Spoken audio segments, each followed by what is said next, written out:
movement at that time period than any other war with those that have been dead since that time. It's an interesting phenomenon because sometimes when we think about those contributions that we made, and he had the book that was entitled The Miseducation of the Negro, he wanted some accurate information to be talked about those contributions. And he felt that that would bring a certain sense of pride to a group of people in the redefinition of themselves as they move forth from the time of slavery to now, and he felt that that education would help. I would like to try to make a comment on the notion that how it was important then, but even most important now in the 21st century, because in many instances that whole idea of the miseducation has not come into full fruition because it has been misconstrued. It hasn't really been a history that has been forthright in all of the textbooks, from elementary school to junior high school to high school, for parents to then reinforce it at home, for the school systems to reinforce it in projects and in a large way. Although we live in the 21st century and we can Google Dr. Carter G. Woodson, and a large amount of information would just come up about him, but if you don't know about him, then you won't have the insight to even Google him, to know him. So it's important, I think, for us to still bring that into our projects in school so people will have a sense of pride about it.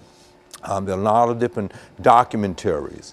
But it's sad to say, as we look at the Generation X in the 1980s, born during that time, or the millennium groups that's born in the 90s to the present. And I did mention at the outset, but in 1985, I was one of 25 scholars that were invited to Harvard University. And there we talked about that millennium group.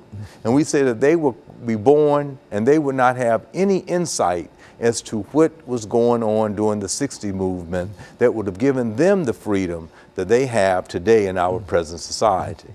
Now, as we think about African American History Month, I think that was the central problem probably Dr. Carter G. Woodson was having with conversations with other scholars at that time. Well, how do we bring some insight to people about what had happened for hundreds of years prior to a time of the brink of the 20th century that then we needed to know about? And the impact that it has upon the 20th century itself. Absolutely. And without that information, he said we'll be misinformed, miseducated. So he felt that that was an important thesis in his book, The Miseducation of the Negro, that it would bring information, insight, pride, a willingness to want to be able to share with succeeding generations. So the question becomes, in an evaluative way, to what degree has that succeeded or not? And we were in '85 at Harvard University at the Du Bois Center. W.B. Du Bois, who was the first African-American to graduate from Harvard, and Dr. Carter G. Woodson was the second.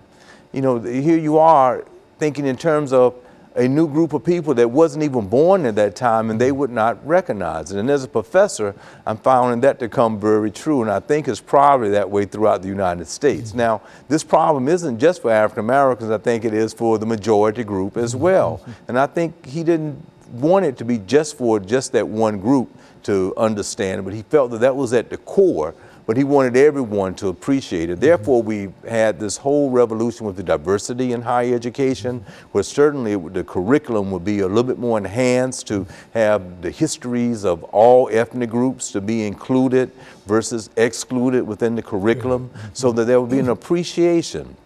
Now, the larger notion of that is looking at it sociologically as how we are made up of different institutions. And so you would think our government and people that will make it up will be a bit more understanding and sensitive to issues related